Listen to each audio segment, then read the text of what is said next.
You are probably too smart for your own good, and that's exactly why your net worth has hit a plateau. Welcome to this explainer where we're going to completely dismantle a belief that honestly, most of us hold incredibly dear.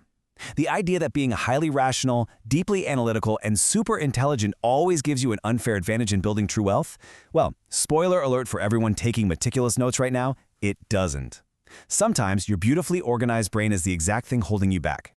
Think about your own life for just a second. While you're busy meticulously optimizing your calendar, devouring every single productivity book, and calculating literally every possible risk before making a career move, what are the seemingly irrational entrepreneurs out there doing? They're capturing the exponential wealth that you are, frankly, just overanalyzing. They're out there building empires and making wild leaps while you're busy color-coding a spreadsheet just to gain a 2% edge in your daily workflow. So what does this all mean? It brings us to this fascinating, almost completely counterintuitive paradox. Why does being incredibly intelligent and prioritizing risk minimization mathematically trap you in a financial plateau? How can your own powerful brain, the very thing that makes you so competent at your job, be the exact mechanism keeping you from breaking out? Section 1. The optimization trap. Let's dive into this first concept and examine the golden cage of efficiency. You see, the modern landscape, especially what we're seeing in the fast-paced 2026 gig economy, is designed to heavily reward you for micro-efficiency. You get praised, you get promoted, you get paid for doing tasks just slightly faster with fewer errors and better organization. You essentially become the absolute go-to person to fix broken systems. But here's the real secret. This actually builds a golden cage around your true earning potential. You become so indispensable as a highly efficient worker that you never step back long enough to actually build a machine of your own. And this brilliantly illustrates the core difference in mindset. On one hand, your logical brain naturally prioritizes eliminating waste. It feels productive, right? It's safe, it's linear, but it has a ridiculously low ceiling. Contrast that with pursuing high-variance opportunities. Yeah, it's chaotic, it's messy, and it feels entirely unnatural to an analytical thinker, but it possesses massive asymmetric upside. Unfortunately, perfecting that 9-to-5 workflow completely consumes the mental bandwidth you desperately need to even spot those asymmetric bets in the first place. Section 2. The intelligence ceiling. Let's move on and see how this builds into an invisible barrier. So the crucial point here is the stark contrast between two very different cognitive gears that we use. Linear intelligence is what you use to solve standard, everyday problems. It's A to B to C. It gets you good grades in school and a good salary in the corporate world. But contrarian thinking, the ability to look at a chaotic market and see a completely different, non-obvious angle, now that is what's actually required to dominate markets and build outsized wealth. And here is the really profound psychological trap that comes with high intelligence: your ego. Highly rational people are often terrified of looking foolish. If you've spent your entire life being known as the smart one, the thought of a very public failure is completely paralyzing. This fear actively prevents smart workers from entering unproven, chaotic new sectors. But those messy, unproven frontiers, those are exactly where true fortunes are forged. The data showing this is actually staggering. The pursuit of mid-tier certainty basically eats up the vast majority of a smart worker's potential. Achieving a comfortable life, the nice house in the suburbs, a stable six-figure job, decent retirement accounts, that actually acts as the primary enemy of achieving an extraordinary one.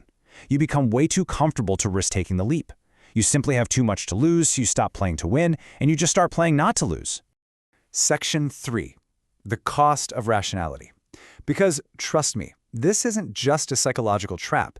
It has a literal, mathematical cost. Let's break down these mathematical fallacies that smart people fall for all the time. First, waiting for perfect information. In a market that moves as incredibly fast as ours does today, by the time you have all the data points perfectly aligned, the opportunity is already completely gone. Second, over-diversification. Being too smart to fail leads you to hedge every single bet. Now, this certainly lowers your risk, but it mathematically dilutes your potential returns down to complete, absolute mediocrity. And finally, analysis paralysis. Your high IQ lets you see every single potential risk, which inevitably leads to total inaction. Zero. That is the exact amount of exponential growth you achieve when that analysis paralysis takes hold. You might successfully avoid failure, sure, congratulations, but zero is also the return on all those incredible bets you never placed, simply because your master spreadsheet told you there was a 30% chance of failure. Section 4. Embracing strategic irrationality. To break through this plateau, We must shift gears and embrace the very thing the intellectual establishment usually mocks. World-changing wealth requires what the source calls irrational commitment. It's an absolute obsession with a singular vision that completely outweighs logical probability. When you're building something massive from scratch, there is going to be a very long period where the math simply does not make sense to outsiders. Your commitment to the vision has to powerfully override standard, defensive logic. If you look back at history, the most massive financial leaps, the companies that fundamentally changed how we live, the investments that minted billionaires practically out of nowhere, they almost always started as high-variance bets that were widely mocked by the smartest people in the room. The critics confidently used perfect linear logic to explain exactly why those ideas would fail, and in doing so, they totally missed the massive asymmetric upside. So we have to fundamentally shift our framework. We have to consciously move away from defensive logic, which is entirely focused on avoiding failure, and actively adopt offensive risk-taking. Now let's be crystal clear here. This is absolutely not about blind gambling at a casino. It's about calculated nonlinear bets. Finding unique situations where your downside is capped, but your upside is virtually unlimited, and having the sheer courage to act on them, even when the crowd thinks you've completely lost your mind. Section 5. Leveraging asymmetry for exponential growth. Let's move to our final section and see exactly how you can put this framework into action. Here is the ultimate realization you need to take away from this explainer. Your high-level skills, your profound intelligence, your incredible ability to analyze, they shouldn't be wasted on simply organizing a chaotic world for an employer.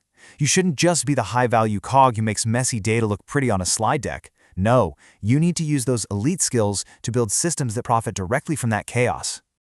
All right, here's your actual blueprint for breaking the plateau. Step 1.